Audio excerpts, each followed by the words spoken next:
It's been a while since I made one of these videos. In the past, I tried to keep vehicle suggestions pretty evenly distributed, though I did talk about a lot of American vehicles, since those are what I know best. For this video, however, I'm going to be focusing on nations I didn't really talk about all that much previously. Specifically, I'm going to be making suggestions for Italy, France, and China. Since these nations typically have plenty of World War II era vehicles, but not a lot of late Cold War vehicles, I'll be focusing on that time period as well. I pretty much just opened a 90s copy of Jane's and flipped through to see what I could find.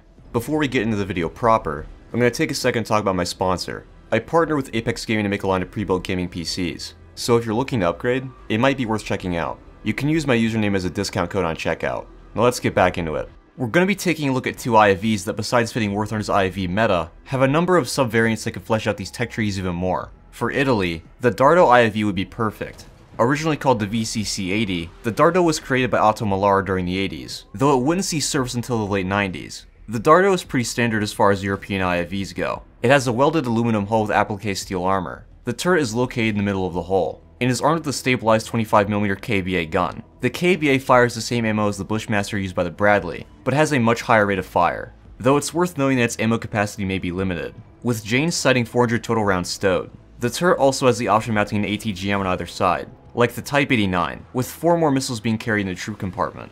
Newer Dardos use spike missiles, though since those would probably be really overpowered, they should probably use the Milans they originally specified to have. It's also equipped with a thermal gunner sight. The Dardo's automotive performance would be pretty nice. It has 24 horsepower per ton, with a max speed of 70 km an hour. The transmission has 4 forward gears and 2 reverse gears, and also has a torque converter, so that would translate to 8 and 4 in War Thunder. For alternative variants, the Dardo has also been armed with a high-velocity 60mm cannon. While the specifics aren't clear, it would likely fit pretty well after the M113 TOW. For France, the AMX-10P TTB 140 would be a pretty good fit. Though this particular AMX-10P variant doesn't have any ATGMs, it does have a 40mm Bofors cannon. When used with APFSDS, the cannon would be plenty lethal on its own. There's not a ton of information on it, but since it was designed as a multi-purpose vehicle, it was likely stabilized. Performance is pretty standard for an IFV, with a power-to-weight ratio of around 20.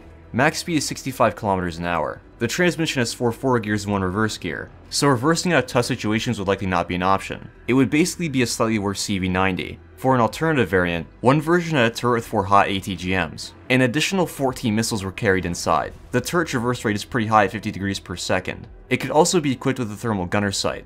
Moving on to China, they could receive the Type 63 anti-tank. That's probably not what the vehicle is actually called, but as far as I know, it never entered production, so it probably never got a proper designation. The Type 63, also known as the WY531, was developed by Norinco during the late 1960s. Since then, a number of modifications have been made for it, including an anti-tank version. This variant has a turret with 4 Red Arrow missiles. The Red Arrow 8 missile is pretty lackluster. It's only 120mm in diameter, and is relatively slow at 220 meters per second. Additional missiles are stowed inside. It's unknown if the turret had stabilization or thermal imaging. Though the performance of the ATGMs would likely be disappointing, the performance of the vehicle itself might make up for it. With its 320 horsepower engine, the Type 63 could achieve about 65 km an hour on road. Its power-to-weight ratio is about 25 horsepower per ton. One was captured and tested by Australia, and they noted it was very mobile off-road. Unfortunately, it only has 1 reverse gear. As for sub-variants, China doesn't have a lot of options. At that time, most of their IFVs were indigenous vehicles with BMP-1 turrets slapped on top.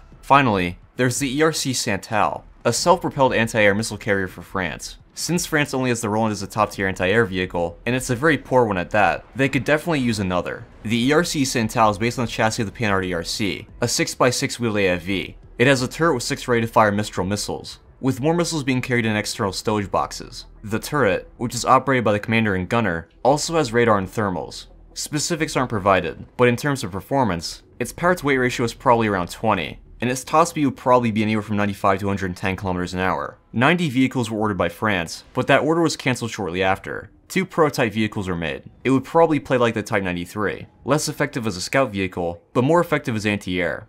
And that wraps it up. I hope you guys enjoyed the video, and I'll see you on the next one.